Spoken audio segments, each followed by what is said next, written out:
Oke, Assalamualaikum warahmatullahi wabarakatuh.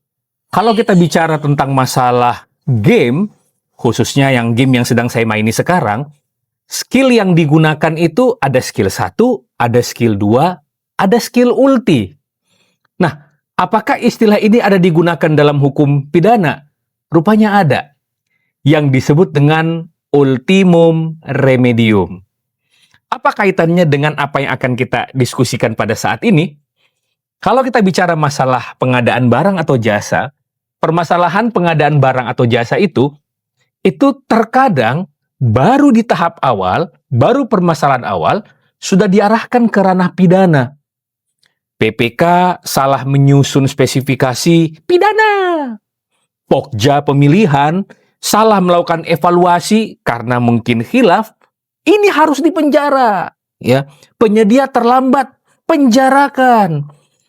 Apakah ini proses hukum pidana? Apakah ini filosofi daripada hukum pidana?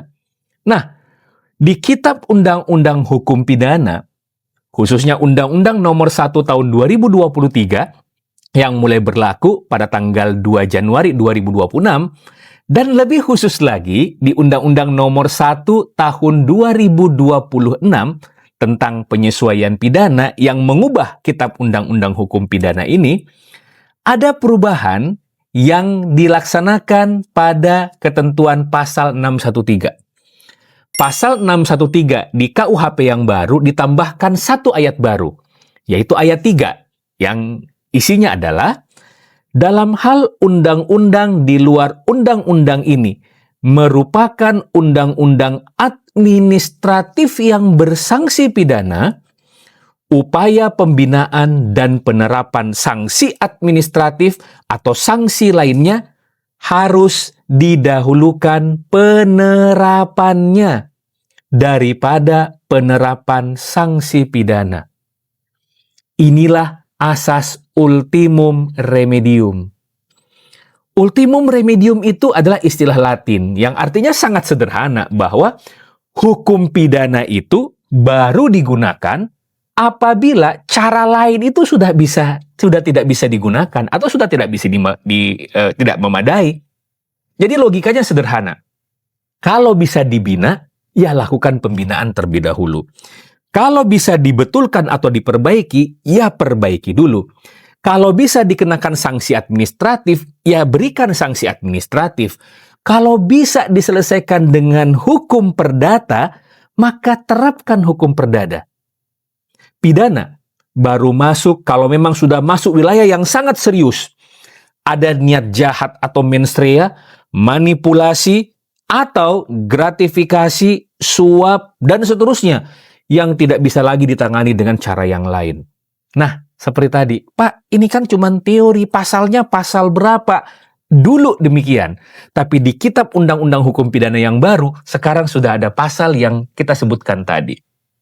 Sehingga negara ini prinsipnya ingin pidana itu dipakai secara proporsional. Jangan semua hal ditarik ke pidana terlebih dahulu. Ingat, ultimum remedium. Skill bermain game, skill 1 dulu, skill 2, barulah Anda melakukan ulti. Di pengadaan barang dan jasa ini erat sekali dengan hal seperti ini. Banyak permasalahan di pengadaan barang atau jasa yang sebenarnya lahir karena kesalahan administrasi. Ya, kesalahan prosedur. Mungkin juga ya, pelaku-pelaku di dalamnya tuh kurang kompeten, lalai dalam akuntabilitas dokumen, perencanaannya kurang matang, atau mungkin pengendalian kontraknya tidak pas. Contoh misalnya, ada pelaksanaan pekerjaan yang terlambat. Ya, kalau pekerjaan terlambat, kemudian, wah ini terlambat nih, dapat merugikan keuangan negara, kita penjara, kan seperti itu. Lah, orang ini dipenjarakan, barang itu nganggur di lapangan. Malah akan lebih besar kerugian keuangan negara yang ada di dalamnya. Jadi kita harus bisa membedakan yang mana yang sifatnya masalah administratif dalam bentuk tata kelola, yang mana yang sifatnya masalah perdata atau kontrak, dan ini semua belum tentu pidana. Seperti itu. Jadi ingat, pada prinsipnya tidak semua yang salah itu harus dipidana. Tetapi kalau konteksnya adalah adanya pengaturan pemenang, adanya pemerasan, ada minta fee atau kickback, ada markup yang disengaja biar selisihnya bisa masuk kantong para pihak, ada pekerjaan fiktif, ya, ada gratifikasi. Itu bukan administrasi, itu sudah ada niat jahat di dalamnya. Di sini, maka wajar dipidanakan.